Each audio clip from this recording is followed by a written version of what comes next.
Kí ló dé? Ṣé bá ni? Bẹ́ẹ̀ni. Ṣó ń ṣe ẹ́ bẹ́ẹ̀ ni pé o fẹ́ bì?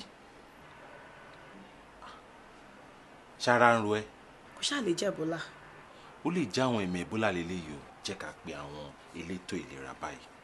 Láíláí kò lè jẹ́ Ebola, mo ti rògùn. Irọ́. Sórí, kó lè dá wa lójú, ó lè jọ o.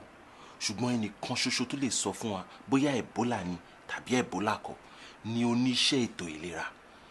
Má fi ara ẹ àti àwa ẹbí ẹ sínú ewu. Ó jẹ́ kí n pe nọ́mbà àwọn elétò ìlera. Orúkọ mi ni Yomi Fashlanso. Mo fẹ́ sọ fún yín nípa àwọn kókó àti ohun pàtàkì tẹ̀yìn láti mọ̀ nípa àìsàn Ebola.